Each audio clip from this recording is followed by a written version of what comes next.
What's up, beautiful bear friends? Bear friends. If you don't know where the friends came from, listen to last week's podcast and you'll get caught up. Yeah. So hi, everyone. Today's podcast is going to be one where we answer one of your guys' questions or we talk about one of your current situations. So we started this last week where we wanted to reach out to you guys, our friends, and see if there was anything that you needed a second opinion on or some guidance that you needed or something that you wanted to celebrate and you wanted us to like cheer about it. Yeah. Or any topics you wanted us to just explore. Yes. Because we don't have the answers to anything, Nope. but we can just talk about it and maybe we could even discover some things amongst ourselves between these situations. Yeah, absolutely. Or we can just be talking about it and a couple things click for you that we say that we are like, I don't know that was going to help you, but we're glad it did. Yeah. And it's not only for you. We're using you as like a vehicle to help other people that are going through your same situation. Like you said, even we can get something out of this. Yeah. So I really want to create this community where everyone feels safe, everyone feels accepted, and everyone feels heard and hopefully understood. But before even going into the first topic that we're going to talk about, I just want to thank everyone that submitted to for us to talk about your situation. It takes a very brave, confident person or to just be like, here, I have a problem, for one. Two, I have a problem and I need help, which is huge. And three, saying, I have a problem, I need help, and I need answers right now. Please help me. Like, I commend you so much and I applaud that. Thank you so much for trusting us with that. But let's go in. I also want to thank these biceps for filling out these sleeves. Yeah. Because without these guys, I would just have baggy sleeves and that doesn't look good. You're such a meathead. I'm not. I'm a clown. Where's the gym? I don't do stuff like that. I'm going to be that soon because I'm getting back into powerlifting. So I'm going to be like, I don't have anything right now. Maybe a little bicep. You've been pointing out where the gym's at with their ass. No, it's been pointing down. It's been saggy. We're working on that. Well, our gym is in SoCal, so it is kind of lower. So you're agreeing my ass is saggy? No, I'm just saying our gym's in SoCal, giving them the destination. You agree my ass is saggy, you son of a bitch. All right, before we have our own shit that we got to talk about. I should submit. We started the podcast and then I was just messing around and then she thought I said her ass is saggy. What should I do? Fine, whatever. Also, thank you guys for the feedback. Are you straight picking your nose on camera? No, it was itchy. Oh, you use my line? No, it was itchy. This is picking my nose. Disgusting. Ooh, that felt good. See why I do it? But yes, thank you for the feedback. It sounds like you guys really do enjoy this. And I absolutely love it. So I'm happy that you enjoy it because I love doing this. Okay, so for all the stories that I'm about to share, I'm going to but I'm going to keep everyone anonymous. Yep. So here we go. Hi, Gio. Thanks for taking the time to do this. Would love to get yours and Bart's opinion of my current situation. Just some context. I've recently had a fight with my partner where I thought it was leading to a breakup. Apparently, this was my overthinking because we're still together after meeting face to face and have agreed to both work on our relationship. But my current dilemma is, during our cooling off period before meeting face to face, I was asking family, mom and bro, and friends of their opinion, to which most said that I should break up with him. But now that we're still together, I can feel a strain being put on my relationships with my family. I feel like I'm in a catch-22. If I choose family, I lose my partner. And if I choose my partner, there is a chance I might lose my family. Please, I would love the bear's opinion on how to navigate this. Love you guys so much. Peace. And they did purple heart, yellow heart, and then a peace sign. Oh. R.I.P. Kobe. Do we know their ages by any chance? No, we don't know their ages. Because for me, before like I talk about anything, I like to know as much clues as I can. Yeah. So the first clue that I got from that is I don't think they lived together before. Because they said when we met up again, face to face. So that makes You don't know that. They could have stayed at someone else's house. But yeah, for me, it sounds like just the way she worded it, the type of intimacy that they have, it seems like they date each other. They might be going steady very regularly, but it doesn't seem like a couple that have lived together before. So they might be really serious, but I don't think they've made that commitment. So that's this phase of the relationship that I take from it. Okay, what's your point? So that's the angle that I would explore. Oh, okay. Because I think like when you've lived with someone before, then your commitment and even the amount that you fight for them is way, way, way more. Because it goes, in my opinion, like how I brought like the levels of intimacy, it would be like you live together and then when you're probably going to get engaged and you're probably going to get married. So it's like a fast track to that part. So by the time it gets to that part, I think the how close I am to this person, if I really want it to work out, I know that if I pitch this person back to my family will accept it if I work things out. Yeah. But it seems like just the way they worded it to me, it seems like this. They're in college. They're dating this person. This person lives in their apartment. They live at their apartment or their dorm room or whatever. And nothing in the future is very secure. They don't know what jobs they're going to get. They might move back to the same city. They may not. There's just a lot of things that are up in the air. And but they are serious with this person, which is why they even bring it up with their family. What do you think? I really like this person. And the family is like, well, who knows what's going to happen after college, where you guys are going to be at. So what I've seen is this person's only made you unhappy. Of course, I love you. So, I think you guys should call it quits. And that's where I see it being. Yeah, that's what they said. But I filled in the blanks based off how they worded those things. Oh, okay, cool. So you gave it more context. Yeah. But what do you think that what do you think that they should even have sides to pick?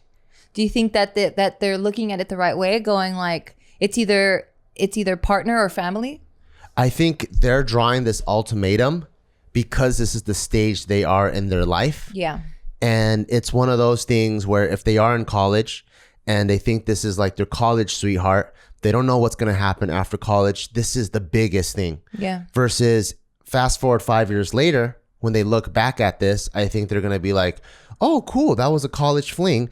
And it wasn't as serious as I made it. Yeah. And so the story in their mind is much deeper and much more severe than what it is. Because when you're 30 or 35 or even 40, and when you tell your family, hey, I really love this person, this is who I want to spend the rest of your life with, if your family is halfway decent, they'll be like, we got your back. Yeah. Even if they have their own things against that person, they'll be like, that's my issue. I'll try to work it out with them. There are parts of him that I don't really like. I don't like that this guy always drives his monster truck onto my front yard every time he comes over. Yeah, unless they're Mexican, we don't mind. Yeah, then you're like, hey, he's smashing the weeds, so they're kind of gardening for me. Yeah. Like, then it's all right. But for the most part, it's I think that's where they're at. Yeah. So I think to, I guess, simplify and boil down what I'm saying is, number one, the situation that you're reading, I think you might be reading it too micro, too tunnel vision. Yeah. And sorry, I got hair in my boobs. Well, not hairy boobs, but like a strand of my hair went in there. I'm sorry. Hot. It was really annoying. That's really hot. And I have big knockers. Jugs. Yeah. I had to beat you to it. I had to beat you to it. And the situation that she's viewing, this life or death ultimatum, like family or like this Romeo and Juliet situation, star-crossed lovers. Yeah, is much more severe than she thinks. And I think there's a more go with the flow approach and way of going about it too. Yeah. It's so interesting. Now I can see why you were single for so many years. Why? Because you're very macro thinking when it comes to your relationship. Yeah. Like you already know what destination you want, which is marriage to the woman of your dreams. You're making me. So for you, you're like, anyone that kind of veers off of the track to reaching that destination for me, you're like, bam, bam, bam, bam, get out of the way, bitch. That's what it sounds like to me. Well, it's how you operate. It's not that I have the destination mapped out. I just know what's happening at this very moment, very second in my life, in everyone's life, in the history of the world is not that important. Wow. Because for me, right now I'm talking on a podcast with you, right? for us in our tunnel vision, this is really important. This is our job, our business. We're sharing people where our camera's rolling. We have the lights on. Someone's gonna come and pick up footage later. There's like a lot of organization that's happening, right? On the other side of the world, there's presidents shaking hands trying to prevent a nuclear war from happening. So I just know this moment in life, it could be important to me, but that's a very selfish way of looking at it. If I zoom out, there's actually a lot more shit that's going on. And how does that help you? So for me, in my life, Yeah. when I'm mapping things out, Yeah. I like to understand context because that's the circumstance, but I also like to understand perspective. Yeah. So if I understand perspective, like for example, like if someone's trying to drown your ass, right? They're trying to drown you. If you don't know what's going to happen later, you're going to fight for death. You're going to be like, oh my God, this guy's going to try to kill me.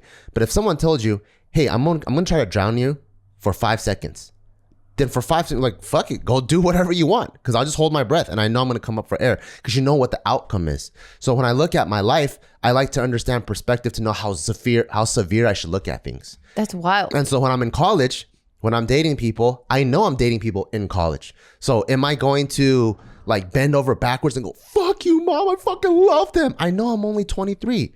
So I'm not going to have that type of like fervor because I know this could be someone I marry, could not be someone I marry. But when I'm 35, I'm looking at something a little bit differently. And I might say, fuck you, mom. We had Taika together. Of course I'm going to fight to the end. You know? I hope so. Yeah, I just have different perspectives on things because, you know, I'm like 50% in the present, 50% in the future. You're so future. Yeah. That's so interesting because I'm similar, but I'm very different to you. Very, very different. So for me, because it's already, at least in the past for me, it was really hard for me to connect with people. For me to make a connection with someone, they're already someone that's important, regardless if it's going to be an intimate relationship or not, right? And also, I know where in my world my family stands. Like I put them on a pedestal. They're going to be important. I'm going to want them in my life forever. Like I already know that's unwavering. Yeah. Right? That's cool. That's awesome. So now going back to my relationship, for me, I'm not really in the present and the future. I'm not thinking about 2 presidents shaking hands and then really looking at my situation and going, wow, it's so little. Because for me, like my heart really matters. And I really I really love my heart. Oh, my heart doesn't matter that much. So I think that's our biggest difference. Yeah, exactly. Yeah. I think so too. Because you're calling it selfish. Whereas for me, I'm like, well, I want to be selfish. You know, I'm creating my world. Well, because I think from my end, I know emotions are fleeting, which is why. So like my heart can feel whatever. It's literally flipping a coin of a quarter. Yeah. So for me, I'm like, what's the point of basing all of my decisions on my heart when one day I can love this ice cream, the next day I can hate this ice cream? So But do you hate the ice cream because biologically something happens, or do you hate the ice cream because something traumatic? Like, is it your mind? You know what I mean? Like I don't know. That's why that's why I zoom out to go, is this ice cream even important right now? Yeah. That's why I like to zoom out because it gives me context and it helps me understand the situation because my heart is like it because it's so fickle and it goes back and forth. It's not something I can rely on. I see. I still see that differently. So yeah, for me, my heart's really, really important. I think because I've missed out, or at least I felt like I don't have enough connections in my life. Anytime I find that connection, I really value it and I want to hold on to it for as long as possible. So when I find someone that I really gel with and I want to call them my significant other, then for sure I'm going to fight for them up until one of my unwavering things happens, right? Like an unwavering thing for me was my career. It was finished. In career, I'm also talking about like a job and my college. So I still see my college and career as one thing. My other one is my family, and then just my overall well-being. Like those are the things that are unwavering. So if any of those 3 things are ever threatened, then my significant other is not worth it. So that's what I would base it on, right? Yeah, because you have a priority. These 3 things are the most important. Yes. That's dope. Yeah. So then for this specific situation, I can really. But what if that significant other had abs like Ryan Gosling? Ooh. Because then I don't think your parents are that important anymore. Does the person have Ryan Gosling eyes? Because if they do, then I could just bring them over and be like, Mom, Look at brother, him. stare into his eyes. That's true. Let's say one of them, yes. Only one of the eyes? Well, the other one's a little bit smaller. I'll make him wear a patch and we're good. Okay, cool. Okay. On that joke, let's pause. That was serious. Okay. On that serious note, can we please introduce our first sponsor? Shout outs to our sponsor, Buffy. So Buffy is bedding that is earth friendly and cruelty free, and they use complete plant-based materials, and it's super cool, and the thread count is really thick. Like it actually feels like high quality hotel bedding. You ever feel that and you're like, damn, this thing's freaking strong, I can't even rip it? Yeah, that's what it feels like. And you're able to still breathe, because for me, I'm a freaking hot, sweaty guy. Yeah. And so I like to be warm, but I also don't want to sweat my ass off. And we just got this Buffy comforter, and it's super, super comfy. It's hypoallergenic. It's earth friendly. It's softer than cotton, and the thread count is so thick it actually shuts out the dust. So if you get if you go to buffy.co, which is buffy.co, you get $20 off your Buffy comforter if you enter the code BEAW, BEAW. So make sure you go get your comforter at buffy.co, $20 off with the code BEAW, BEAW. Yeah, right now we have Taika using it, and he absolutely loves it, because he's also a hot sweaty kid. mofo. Not a hot kid, but he's a hot kid like his dad. So he enjoys it. He doesn't have like his hair stuck to his forehead like he did with all his other blankets. Yeah. And now it's weighted a little bit. Yeah. So it stays on him. So all my parents out there, look into it, invest into it for your kids, especially if they have allergies. And what's cool too, one last thing, because I'm so passionate about it, is the materials used to make this comforter uses way less water than cotton does. So if you care about the footprint of whatever things that you're buying, and you're very like eco-conscious, know that you're wasting way less water making every single one of these comforters. Ooh. Okay, and we're back. So yes, for your Ryan Gosling eggs, one-eyed Ryan Gosling. Yeah, then I'll just bring them. But for this specific situation, I feel for them, because this is one thing that I hated that my parents did to me, when they would belittle my feelings or what I was going through, because their issues are bigger in their world. I loved it when they did that. Not belittle, but put it in perspective for me. Well, it was always in perspective for me, but I'm saying at that time, that's what's important to me. I can't go out. I can't do anything. So this is my world. Like, how are you forcing me to be in this world? And then when I tell you that there's a problem in this world, you're telling me, well, we live in this world. These are the real problems. And I'm like, okay, I'm forced to be here. Like, I can't ignore the problem that's happening. Oh shit, that helps me out like crazy. No, for me, I'm like, I need to deal with it, because that's an obstacle right now. It's not like, It's not hindering my growth. Interesting. But it's making me feel a type of way, and I don't want to feel that type of way. I get what you're saying, but like for me, it would be like, let's say I had a bike in 3rd grade, and then, oh man, I freaking like crashed it, or there's like a part that's whatever, right? I'm like, damn it. And then I'll be all upset. And they're like, don't worry, that's just your training bike. When you go to 5th grade, we're going to give you the bike you really want. Maybe I got trust issues, because then I'm like, show me the bike first, motherfucker. Then I'll be like, oh, that's the bike I really want? Okay, I'm not going to stress so much about this bike now. Well, they gave you trust. So it would help me out, because then I would be like, oh, cool, I put things into perspective, like how I should value things, you know? Yeah. Yeah. And then if they got my 5th grade bike and I really trashed that, I would feel really hurt. And then they would also support me, because then they'll be like, yes, this is the bike that you're supposed to really want. And it sucks that you got all jacked up. Yeah. I just didn't believe that the other bike was coming. So I'm like, I don't know. I only work with what I got in front of me. Okay. Fine. Yeah. So then with this specific situation, I really do feel for them, because this is the situation that they're in. For me, I don't really care too much about the age, because I'm like, if it's important to you, then it's important to you. True. Right? That's true. And if you're feeling this, then that's valid. Like, your feelings are valid. And if you feel torn, then that's okay too. And I'm glad that you feel torn, because now there's this really cool opportunity for you to grow and see things differently. So now we've got your perspective of like, well, let's put things into perspective. Is it really that important in the grand scheme of things, in the grand scheme of your life? Look at this one isolated moment. Where are you trying to end up? Does it really, like, I get that. But when it comes to the feeling of it, you want nothing more than have harmony with all the people that you love. True. You know, like you don't choose your family, but you choose your significant other. And now when you want them to come together, you hope and pray to God that they see the same things that you see in your family and that you see in your significant other, that they see that in each other. Because then, how fucked up is that to what this person's going through, where they're like, I love this person and I love you guys. Why can't you love each other? Like, that's a pretty tough spot to be in. So one of the things I'm really happy that my mom instilled in me when I was really young, she would say, because I guess maybe once I came to her for some sort of advice, And she came back to me with the advice, but then an additional piece of information where she was like, when you get in a fight with a friend or a significant other, try not to come to us in the heat of the moment or when you don't have things sorted out and only giving us the negative stuff. Because now we love you. We're going to have your back no matter what, because you're my daughter. You're my family. So once you start painting this person as negative or as hurting you or as like a bad guy, then for us, we hold on to that and we try to protect you from that ever happening again. So we hold on to these emotions. Now we have the reservations with that other person, but what's going to happen is you and that person are going to be happy. You guys are going to squash it. We don't get caught up. We don't hear how it was resolved. We're still left with those negative emotions. So now we're still caught in the middle, knowing the dark side of stuff where we didn't really get to hear all the good stuff. So I love that advice, by the way. With that, it was really cool because it really forced me to, one, problem solve on my own.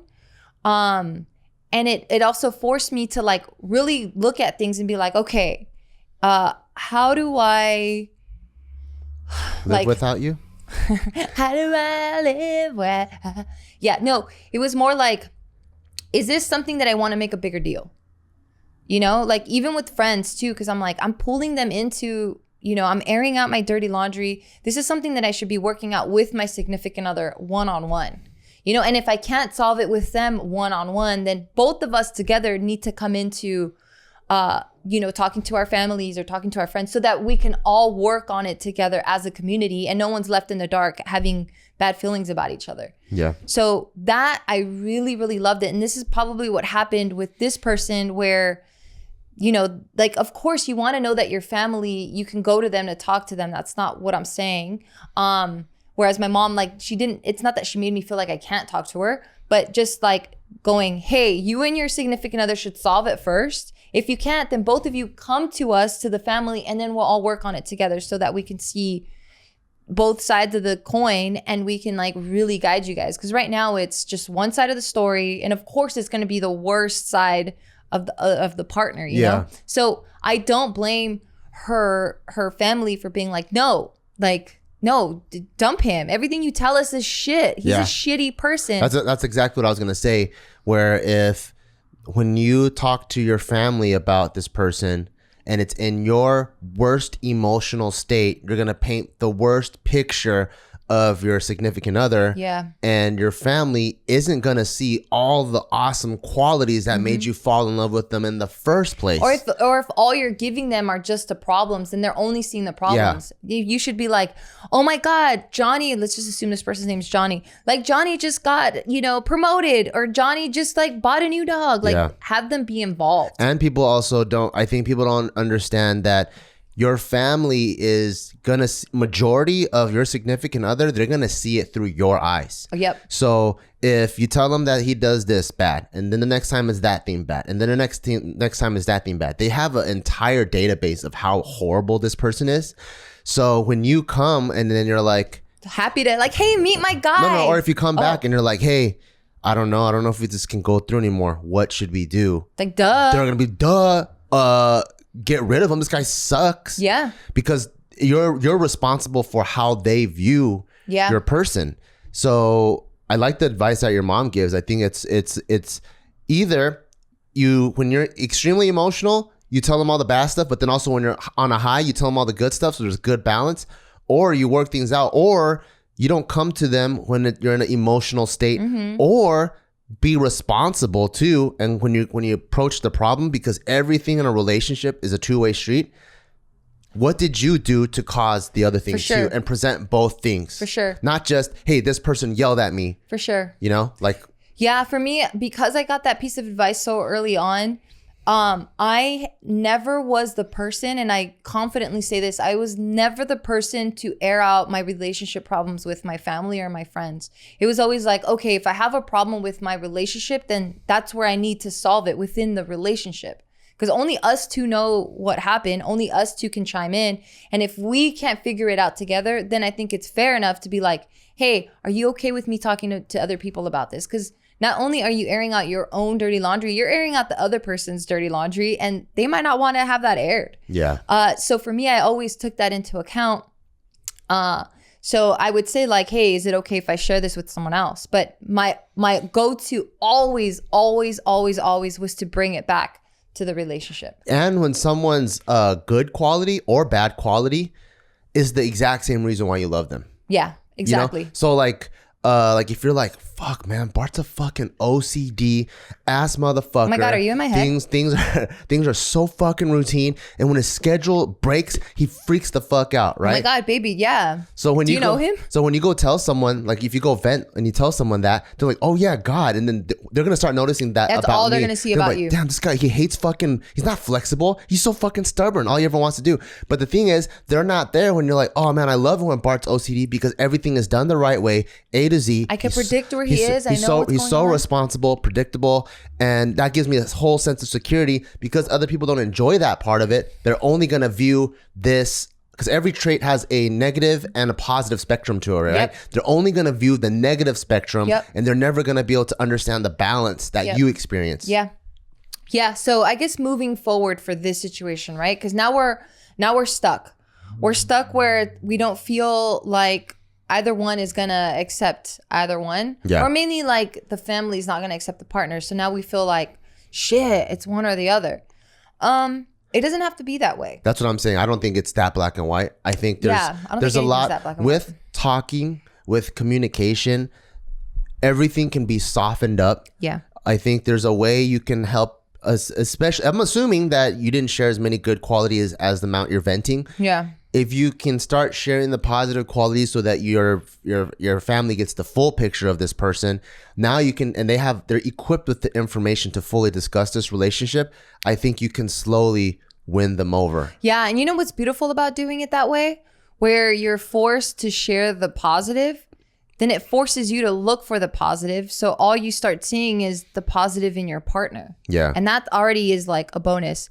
But yeah, I agree with that. I think also just backing off a bit, like just letting things rest. If your family's disgruntled a bit, let them be disgruntled. Like they have every right to, just because, again, we're assuming here with the limited amount of information that we have that they've been fed a lot of the downside of the relationship. And because they love you so much, they want to protect you and give you the best life possible. So take that as not a strain on your guys' relationship, but take that as appreciation. Be like, wow, like my family has my back, and love them hard for that. Because I think that's really beautiful. Because imagine if you would have told them all the bad stuff about the guy and they were like, whatever. I mean, it's your choice. Not that there's anything wrong with that, but like if they just you didn't feel like they had your back, like that'd be a lonely place to be. So the fact that they're reacting like this is really positive. It's really, really cool. They love you so much. So let them know and thank them for that. I think that's really beautiful to acknowledge that so that they continue to protect you that way. But yeah, give them like respect how they feel too, and just let them help them understand, you know, what happened. Even share the details of like what happened during the face-to-face. Like, what did you guys talk about? What clicked in you to make you stay in that relationship? You know, what did they say that you felt safe and secure? Share all of that stuff. And honestly, right now, it would just probably lay low. Just let the dust settle a little bit. And then, like what Bart was saying, like start introducing the great qualities again about this person. You know, I never said anything bad about you with my parents or family. Really? Ever. Thank you. I don't think I've ever said anything bad about you either. I've only told them good things. Thank you, baby. And when they see negative things in their eyes, I always correct them immediately. Oh, thank you, baby. Yeah. I mean, you're so great. I mean, my mom's around us all the time anyway. Like, I don't think, there's nothing I say. Yeah, I've never said anything bad about you either. You never vented to any of them, like when we had troubles in a relationship? Maybe only the obvious, like how you're more calculated and super logical, you know, and just kind of how to deal with that. But I don't think that's a bad thing. Did I say calculated? Not calculated in a bad way, but like you're super logical. Yeah. But that's not necessarily a bad trait. It's just saying like he speaks Chinese when I speak Spanish. How do we speak the same language? You know what I mean? Yeah. But because I've painted you in such a great light, like how you support me, you know, being myself, how you like push me to be a better me, how you push yourself to be a better you for us, how you talk to me, how you treat me, how you put me first. Like all of that has laid out the foundation that if I were to say something bad now, it wouldn't be bad. It would just be like, yeah, that's normal. Or like, yeah, I mean, you guys can work that out or whatever, you know? Yeah. The foundation is so fucking strong. My dad told me this advice. And I think in his way, it was almost like it made me think I should never vent bad to him. But he told me, because I would go to him for like a lot of like relationship stuff when I was younger, because I just didn't know how to deal with a lot of them. And he would always tell me, no matter what I tell you, at the end of the day, you have to make the decisions for yourself. And don't base your decisions off what I think. Yeah. Because he was like, at the end of the day, if you're going to date someone, that's your endeavor. And I should have nothing to say about it. Because when everyone dies, it's just going to be you and this person left. Mm-hmm. And so if you made decisions off maybe that's what helped me like zoom out too. Because he's like, if you made decisions based off of what I said and I'm not even around, your consequence is you're dealing based off something that a dead person's needs, and they don't even have those needs. So if you're like, hey, you have to date someone that always makes oatmeal in the morning because I like oatmeal, and then when I don't even need oatmeal anymore, you're still with this oatmeal making motherfucker. Like, what's the point of that? And then I think when he said that, I'm like, oh, that's so cool that my dad is very supportive of whatever decision and I'm making is very practical. Yeah. So he's like, what he told me, he's like, because I'm your family, you need to pursue who you love and make sure that works. And it's my responsibility to love who you love. Wow. That's beautiful. That's cool, huh? Yeah. I wish you would have shared this. When? Sooner. I'm pretty sure he told you this a long time ago. A long time ago. Yeah. But for me, like, because I'm so closed off, I don't say things until I'm inspired because I'm just not very expressive. Yeah. And you know me, where like talking about emotions wear me the fuck out. Yeah, which means you need to talk about them more. So I try to talk as little as possible so I can save my energy, or else I can talk a lot and I'll just sleep at 5 p.m. every day. Yeah. What does your mom have to say? My mom I feel like she's the complete opposite. Complete opposite. So I guess maybe this is a perfect recipe for us. Complete opposite. She thinks I am Jesus. She thinks I am the king of the world, and hopefully there is someone that comes to me that is worthy of my presence. That's what she thinks. That's why every girl I ever bring, she's always judging like this from a high horse. Like, are you good enough for my son? Are you good enough for my son? And I think because of that, I'm like, no one's going to be good enough for you. So I'm not going to talk to you about any of the relationships because you don't know how stupid your son is. That's funny. Yeah. But that's some really cool advice from your dad. Yeah. Yeah, because ultimately, I mean, and my mom has said that too. My dad has said that too. He's like, they were like, you know, at the end of the day, you're the one marrying this person. You're the one living with them. You're the one that has to stay with them. It's not us. Yeah. So don't pick a partner because we're going to like them. Yeah, you're the one dealing and living that entire aftermath of your decisions. Yeah. Yeah. But I get, so the other counter argument is, yeah, but if you don't like them, you're not going to want to be around for like family gatherings. But that's what my dad said. It's his responsibility. True. But it's also tough, you know, like, so my dad's like, he goes, obviously, I want a girl that speaks Chinese, preferably even Cantonese. Preferably eats everything I like to eat. Preferably celebrates all the holidays that I like, you know, like I would love to do all these things. That's me. But he's like, but that might not be who you love, or the person that you love might not do any of those things. Yeah. Did you tell him, man, I hate fucking Asian girls? He actually, before you, I dated all these other girls, and he keeps bringing back the girl that I dated in high school. Why? Oh, because she's Asian? No, she was like half Vietnamese, half Chinese. And she like made me cakes and made me stuff all the time. And so they were able to communicate. Like, so when she comes in, she'd be able to like say, hey, what's up, and have conversations and all that. So my dad would always be like, oh, so what's up with that chick, huh? What's she been up to? I'm like, that's fucking old news. That's when I was in high school. I'm like in college. Oh, okay, you might want to just check back up, see what she's up to. I'm like, no, I'm not. And then she would always say that.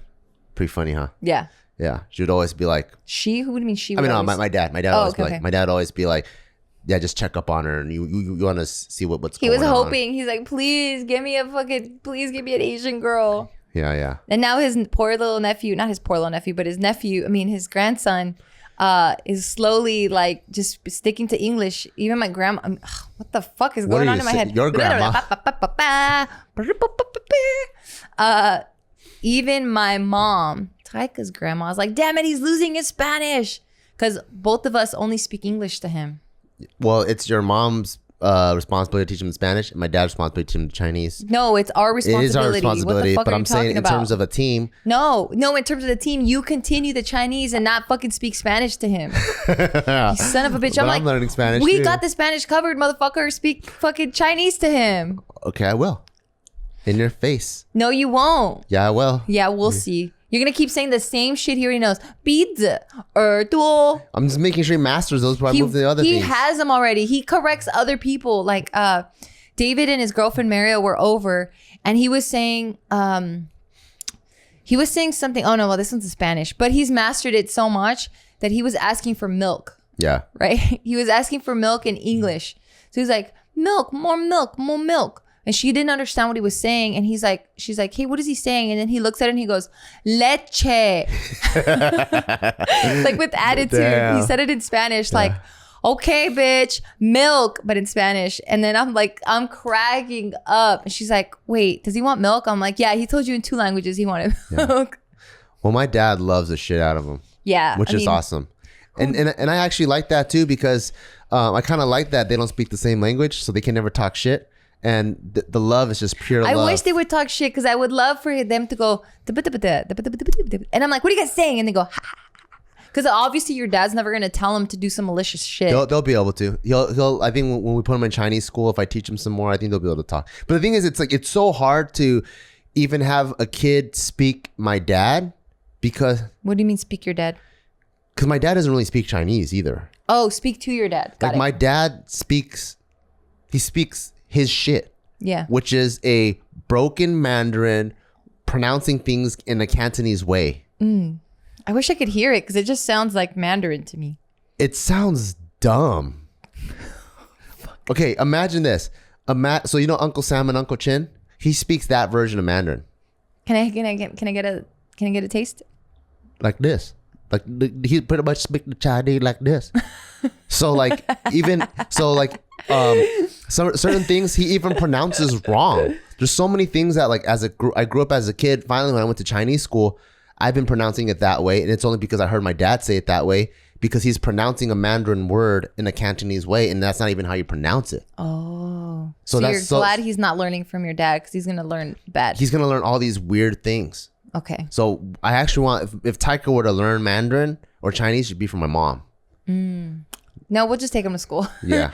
Your mom is like on some next level. She's going to be teaching him the thou shall I, yeah. thee, oh yeah, hither within thou. Yeah. Like, we don't need to go that far. That's the stuff my mom would teach me. I would like, instead of so my Chinese school would give me the Chinese school homework, and then she would be like, here's like, so there's like Confucius. There's another one called Lao Tzu or whatever. Like there's like kind of like the Eastern version of like Plato, Socrates, Aristotle. There's that version. So there's Confucius, like Lao Tzu, and someone else. And those are the things that I'm memorizing. And I'm memorizing them, and they're not even applicable, because it's not even so old. Because it's not even conversational Chinese. Like everything is like 3, 4, 5 word phrases. That like, no, it's like, instead of saying like, hey, how do you go to school? That's what you learn in Chinese school, right? Like, where is the bus stop? You learn that.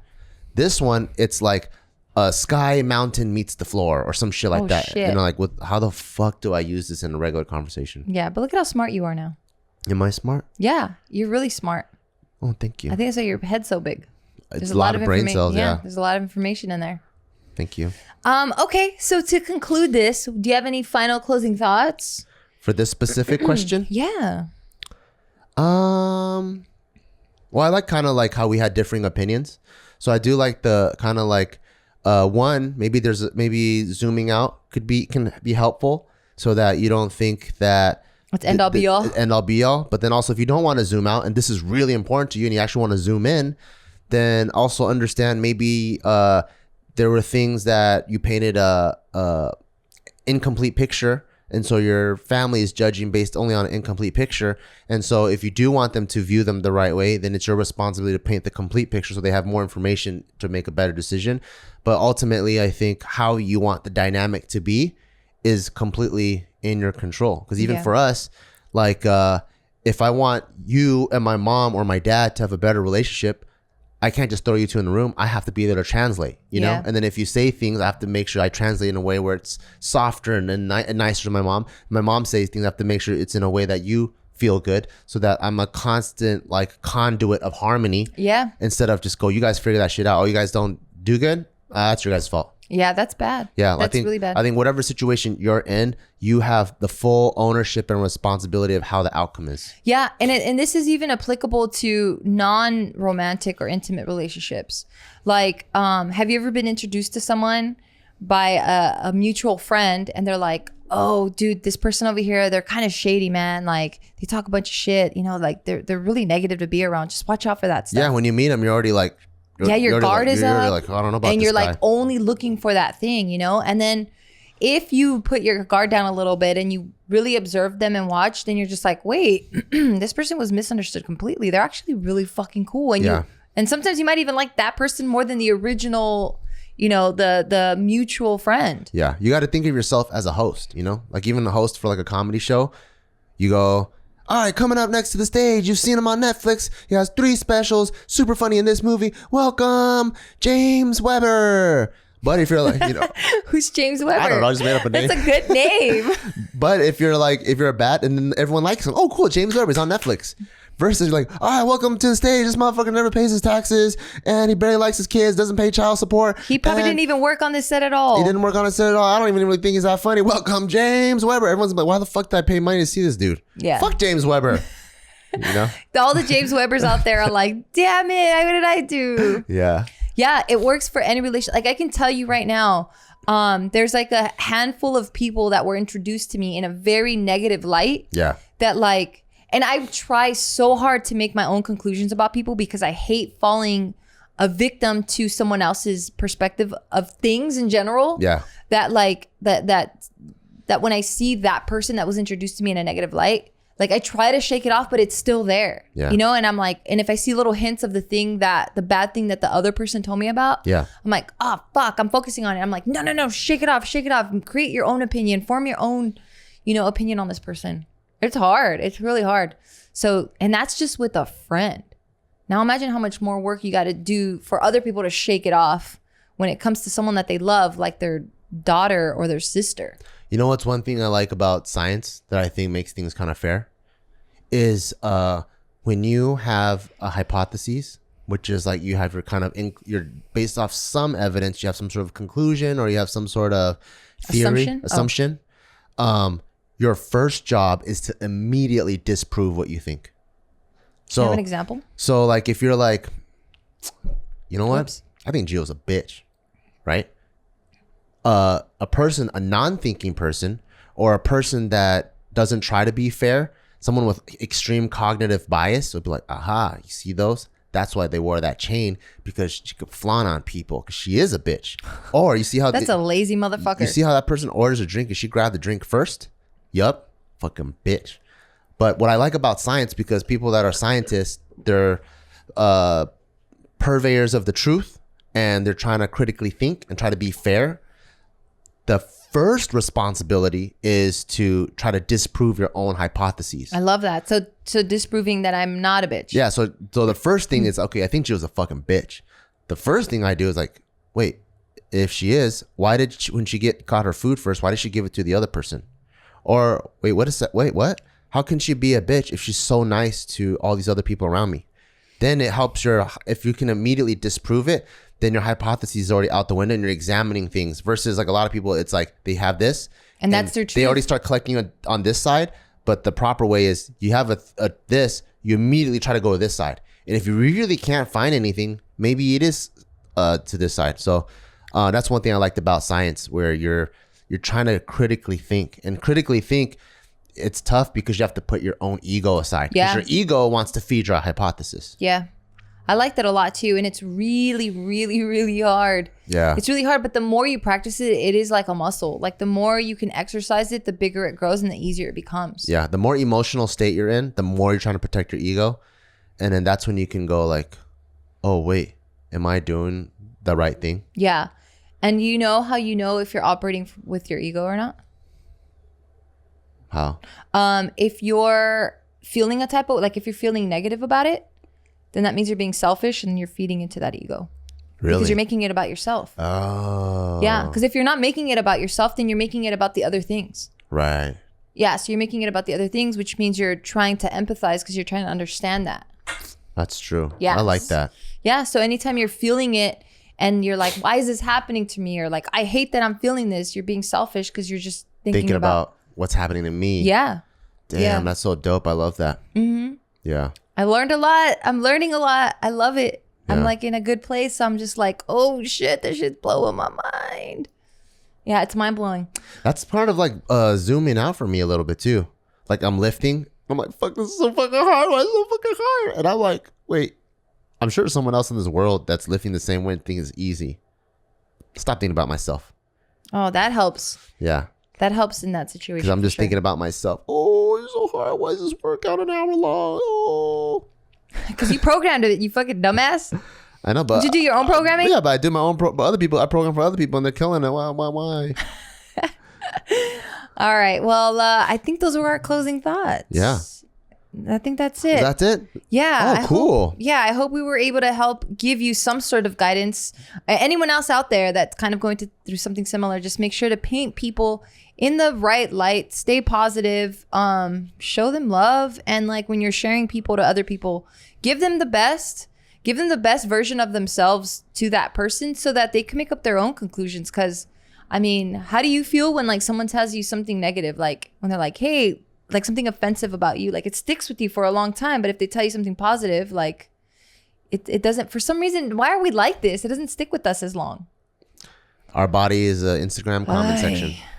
One thing also, a last piece of closing advice, and this I learned from personal experience, the hardest messages are best told through hugs.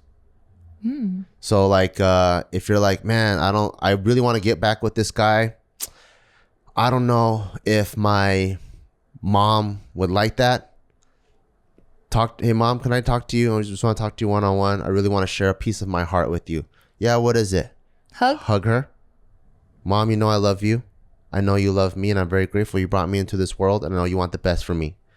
But I do want to share something from my heart and I hope you can understand it as much as you can.